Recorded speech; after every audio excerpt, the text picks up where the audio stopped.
ಅಲ್ಲ ಈ ಸಲ ಕೇವಲ ಕಾಂಗ್ರೆಸ್ ಒಂದಲ್ಲಿ ಹೋಗಲಿಕ್ಕೆ ಸಾಧ್ಯ ಇಲ್ಲ. ಜೊತೆಗೆ ಇಂಡಿಯಾ ಗಠಬಂಧನ್ ಮಾಡ್ಕೊಂಡು ಹೋಗ್ತಾ ಇದ್ದಾರೆ. ಇದರಿಂದಾಗಿ ಒಂದಿಷ್ಟು ಪ್ಲಸ್ ಪಾಯಿಂಟ್ಸ್ ಇದ್ದಾವೆ ರಾಹುಲ್ ಗಾಂಧಿ. ಏನಪ್ಪ ಅಂತಂದ್ರೆ ಎಲ್ಲೆಲ್ಲಿಗ ಈ ಒಂದು ಕಾಂಗ್ರೆಸ್ ವೀಕ್ ಅದ, ಮತ್ತು ಇನ್ನೊಂದು ಮಾತ್ರ ನೆನ್ಪಿಡ್ಬೇಕಾಗಿದೆ, ನೀವು ವೀಕ್ ಅನ್ನೋಕ್ಕಿಂತಲೂ ಹಿಂದಿನ ರಾಹುಲ್ ಗಾಂಧಿ ಇವತ್ತಿಲ್ಲ. ಅದೇ ಕಾಲಕ್ಕೆ ಹಿಂದಿನ ಗುಜರಾತ ಇವತ್ತಿಲ್ಲ. ಗುಜರಾತ್ ಬದಲಾಗ್ತಾ ಇಲ್ಲ. ಅವ್ರಿಗೆ ಗೊತ್ತಾಗ್ಯದ ಇವತ್ತು ಹೌದಪ್ಪ ನಮ್ಮನ್ನು ಬಲಿಪುಷಿ ಮಾಡಿದ್ರು ಮೋದಿಯವರು ಅನ್ನುವಂಥದ್ದು.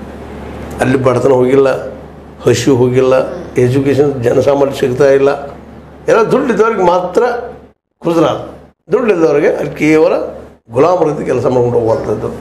ಅಥವಾ ಅಲ್ಲಿಯ ಬಂಗಾರ ಅಂಗಡಿಗಳಲ್ಲಿ, ವಜ್ರದ ಅಂಗಡಿಗಳಲ್ಲಿ, ಮತ್ತೆಲ್ಲೋ ಕೇವಲ ಕಡಿಮೆ ಸಂಬಳದಲ್ಲಿ ಹೆಚ್ಚು ದುಡಿಯುವಂಥ ಒಬ್ಬ ಬಲಿಪಶು ಆಗೋದು ಜನರಾಗಿದ್ದಾರೆ. ಹೀಗಾಗಿ ಅಲ್ಲಿ ಜನ ಮತ್ತು ಇನ್ನೊಂದು ಹಿಂದಿನ ನಾವು ಘಟನೆಗಳು ನೋಡಿದಾಗ ಗುಜರಾತಿಗಳು ಬುದ್ಧಿವಂತರು ಇಲ್ಲಂತಲ್ಲ, ಆದರೆ ಇವರು ಮೆಸ್ಮರಿಸಮ್ ಮಾಡಿ ನಮ್ಮ ಗುಜರಾತ್ದವ್ರಪ್ಪ ಇವರು ಮೋದಿಯವರು ಶಾರವರು ನಮಗೆ ಒಳ್ಳೆಯದನ್ನು ಮಾಡ್ತಾರೆ ಅಂಥೇಳಿ ಅವ್ರು ತಿಳ್ಕೊಂಡಿದ್ರು. ಇವತ್ತು ಆ ಒಂದೇನು ಇಮೇಜ್ ಅದು ಢಮಾರ್ ಒಂದು ಹೋಗಿಬಿಟ್ಟದು. ಇವತ್ತು ಅದ್ರ ನೆಲೆಯಲ್ಲಿ ಅವ್ರು ಮಾತಾಡಿರ್ಬೋದು. ಮತ್ತು ಜನನೂ ಒಳ್ಳೆ ಹೌದಪ್ಪ ನಾವು ಹಿಂದೂ ಮುಸ್ಲಿಮ್ ಅಂತ ಇಷ್ಟು ವರ್ಷ ನಾವು ತೆಕ್ಕಾಡಿದ್ವಿ, ನಾವು ಎಲ್ಲಿರ್ಬೇಕು ಅಲ್ಲೇ ಇದೀವಲ್ಲ, ಏನಾಗಿದೆ ಇಂಪ್ರೂವ್ಮೆಂಟ್.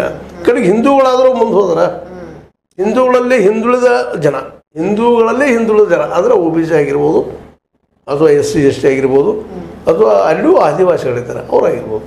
ಅವ್ರಿಗೆ ಇವತ್ತು ಕನ್ಫರ್ಮ್ ಆಗಿದೆ ನಾವು ಇವರಿಂದ ಉದ್ಧಾರ ಆಗಿಲ್ಲ ಮತ್ತು ಆಗೋದು ಇಲ್ಲ ಫ್ಯೂಚರ್ದಲ್ಲಿ ಅಂತೇಳಿ ಆ ಒಂದು ಕಾನ್ಫಿಡೆನ್ಸ್ ಮೇಲೆ. ಜೊತೆಗೆ ಇವತ್ತು ಏನಪ್ಪ ಅಂದ್ರೆ ಈ ವಿರೋಧಿ ಅದು ಇಂಡಿಯಾ ಗಠಬಂಧನದಲ್ಲೇ ಎಷ್ಟೋ ಇದ್ರ ಸಹಿತ ಹೊಂದಾಣಿಕೆ ಆಗೋ ಸಾಧ್ಯತೆಗಳು ಭಾಳ ಇದ್ದಾವೆ. ಮತ್ತು ಇದರಿಂದ ಇನ್ನೊಂದು ಇಲ್ಲಿ ನಾವು ನೋಡುವಂಥದ್ದು ಏನಪ್ಪ ಅಂದ್ರೆ ಕೇಜ್ರಿವಾಲ್ ಸ್ವಲ್ಪ ತಕರಾರು ತೆಗಿಬಹುದು.